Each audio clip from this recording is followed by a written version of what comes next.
if we are to redo the fabric, if we are looking at a vision of another 20 years, we're looking at 2040 for a city like Mumbai, Delhi, Hyderabad, Pune, and we are looking at these surgical interventions, should they not communicate with each other? Should the surgical interventions in a strategic way not have an overall vision to be able to achieve something 20 years down the line? What do you think, Amin?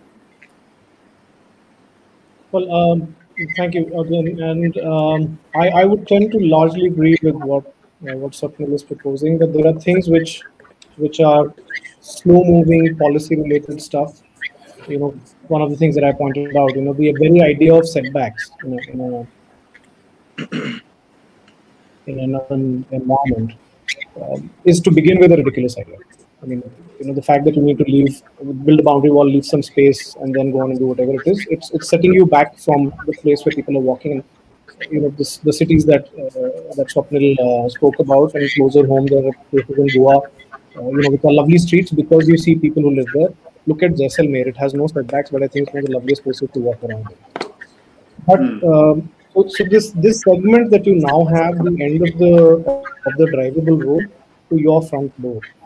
So part of it you directly intervene on, which is the setback, and then what happens in front of your boundary wall to where the car is moving. I believe those are relatively simple fixes from the standpoint of, again, an agreement and standardization. And I think communication on social media is a great enabler of that. And I'll explain to you how. When we were doing this one particular project in Lagos, there were 3 other builders on that street. It's about a 2-kilometer long street. There were 5 builders who were working. We could reach out to these architects, sit down over a couple of beers and dinners and stuff like that, and agree on what the boundary wall edge in the sidewalk each of us would do. So in terms of basic size, basic height, and transition between the gateways and where people walk, we're not sharing pictures, etc., but I'd love to post them later on. The whole street transformed, and the stuff that we had agreed on negative spaces, hawkers started coming up over there. Now, these are people who live in the same city, and there's nothing wrong with having hawkers so long as you provided a place for them, because not everybody is going to sit and eat at a Hard Rock Cafe or a Firo. There are guys who need that little, that chai corner, etc. So these are relatively easy fixes, and I believe that if there is communication within our community of designers who are dealing with individual plots at a city level, at a small project level, at a shopfront level, like Swapnil said, just the idea of educating our clients that the city is yours and the sidewalk outside belongs to what you are building, and the people who walk across it and stand to stare or enjoy part of your view is also part of your city that you live. And this is something that the failures are at not just government level but also human level, where this whole idea of it's my boundary wall, it needs to be protected. There is this otherization of people within the city. अगर मैं बहुत ऊंची दीवार नहीं बनाऊंगा तो अंदर से आके कोई शीशा तो तोड़ ही देगा. So and it doesn't happen. I mean, I don't remember any instance of us reading in a newspaper that people generally walking on the street broke somebody's shop front window and walked out. So these are the simple fixes are what we have as a fabric, and the section between the drivable road and the building. I believe if within the community of architects and designers there's a dialogue with the intention of regionally or city-wise saying, okay, let's agree to these 5 principles and go ahead within all buildings. Within 2 to 3 years, you start seeing streets transformed and then replicate. Can I just please say something here? I'm so delighted to hear the story that you just told, Amin. It is so, because that's what urban design is all about. Like I keep harping on, we don't have to make it elite. We don't have to make it domain of urban designers alone, like me or whoever they are. It is something that is just a basic sensibility, and how we become part of the society and the community. I mean, the example you gave is what we call tactical urbanism in our technical terms. All it required was for 3 of you, 4 of you to come together over a beer, like you said. Just chit chat, get everybody on same page. And, just start with a very little intervention, and that intervention perhaps might serve as a template, for adjoining buildings on the other side of the street. And the moment you get 2 edges defined, you got a street and not a road. So it is something that in a way, I mean, I'm just like simplifying it, oversimplifying it, but it can be achieved, in the simplest possible manner if there is a serious intent for that. And I'm an architect, so I think partly the blame, like I say, also lies with all of us. We are architects, including myself, because, and what I say when I generalize it is that, we've been trained throughout our schools and colleges in architecture curriculum, to do something that will be a standout. That is something that is ingrained into our minds, and I call, like I said, Howard Roark syndrome. But whereas, what Amin did was, just to create a nice backdrop, a background, to for the community to come and interact. And I think that's what we need. I'm worried about the world in which every architect is a Zaha Hadid or a Norm Foster or Libeskin.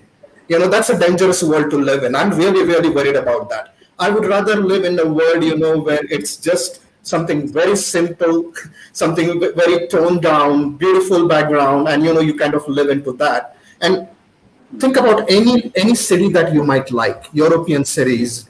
I spoke about Rome, Paris, Vienna, any of these places, Jaisalmer, Jaipur. What is it that appeals to us? The fact that, there is, buildings that come right up to the edge. There's a very strong definition of what is public, what is private. When you walk along that, there is, shadow, the thermal comfort there, and suddenly it opens into a chowk or a mohalla. That whole choreographed movement that one goes through, it wasn't done by any planner. It just happened very organically. But that's because everybody, you look at Jaipur, everybody chose to blend into the background, to create something. And I think as an architect, that's our struggle. We've been trained that if I do something that is not iconic, I'll fade away. I'll lose the business. Same goes with landscape architects, that when you engage a landscape architect, I haven't seen, all I see is, what I call spaghetti noodle incident, it's like curvy, linear paths and this and that, because maybe if they draw a straight line, they will not get paid. So that's the attitude that, we've been trained and shaped. And I think somewhere that needs to change. Okay, so Swapnil, I definitely understand this aspect. But this is also, it's also an intervention at a sensitive level where conscious people are collaborating for a more constructive, consciousness, and it's basically healing the stresses that have been developed.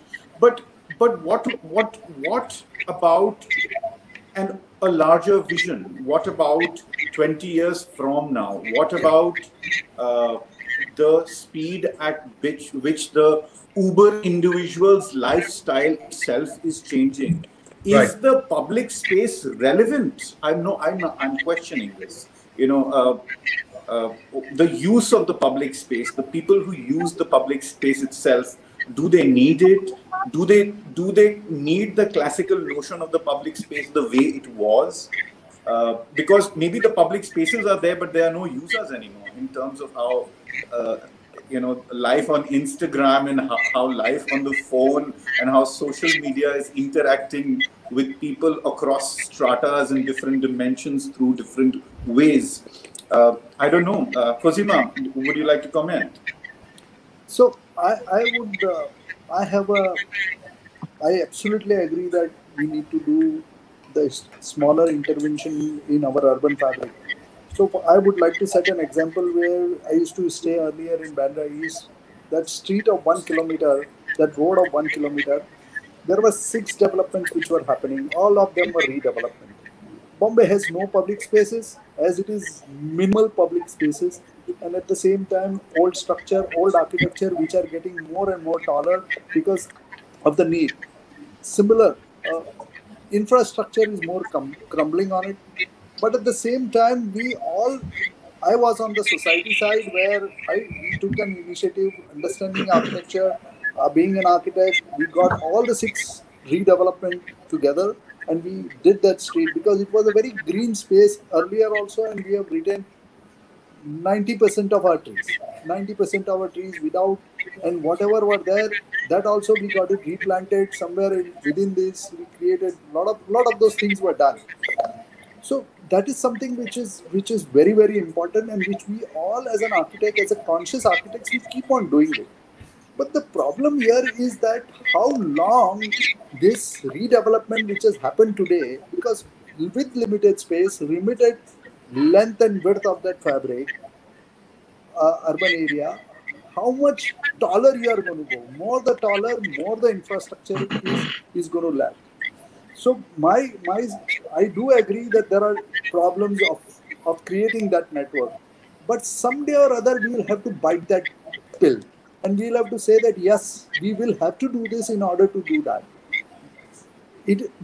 After nearly 70 years, we have realized that we need lot of connectivity with airlines. That's why the Udan has come. That is why today Ahmedabad is being developed. There is a new airport in Goa which is getting developed. There are so many other airports which are getting connected, because the reason of this smaller airport, B and C level cities have the need has arisen because they have realized that we need to start concentrating on those cities where the development could happen. The development is not happening. Everybody wants to come here to Mumbai, Delhi, Kolkata, Chennai, Bangalore, Hyderabad. Why are they not moving to any other second B11 city? Because there is nothing which is sufficient. And the biggest, one more important thing in order, if you look at the vision for 2040, I think so the bigger thing is that not only our intervention is very essential, and our inputs are right inputs have to come, but today the policies which are being created in order for Vision 2040, I'm sorry to say, is been created more by the politicians and IPS and IS and all those kind of things, and there are no planners. Where are the planners? The planners are missing in that. So who has that capability of visualizing what is going to happen? Today we are talking about it, but there is nobody in that panel who's planning that policy for 2040. There is no planner over there. Nobody can visualize that. The only thing they can visualize is how deep the pockets are going to become, and how the money can be made out of it. I'm sorry to say that, but that is something which somebody as young people who are there on this, they need to bring that on social media, and they need to talk about it more often and say that, boss, this is it, this is the policy level. You would be surprised that most of the time when the corporation decides and development and regulation and rules are being created, regional planning is done, 90% of the committee is based out of administrative people and not the planner. So we need to deliberate more, and that's where the policy change has to come today in order to see a better 2040. On a lighter note, I think you're underestimating IIS. They are capable of talking on everything from healthcare to rocket science to city planning to interior design. They can talk about everything. They have a very high intellectual, all respect to them. But ultimately, if there is no but you need professionals on board. There are professionals on board. Absolutely. To be brought on the board in order to like you said, if it is 2040 that we're talking about, I think all great cities, happen through a long-term strategic vision plan. I worked on city of Portland. I worked on Abu Dhabi's 2040 plan. We proposed something similar, as Cosima was saying. This is our, Envision Pune 2040. We did a complete program, about the whole thing. And it is not a Word document. It is something which is very pictorial, looking at the entire city, how it can be developed. The thing is that, when it comes to the vision, I think what we are missing is, like you rightly said, not only experts, but you need people from all walks of life to comment on it. Yes. And it is not just planners, you need environmentalists, you need this thing, for instance, what are we doing to protect, our agricultural lands?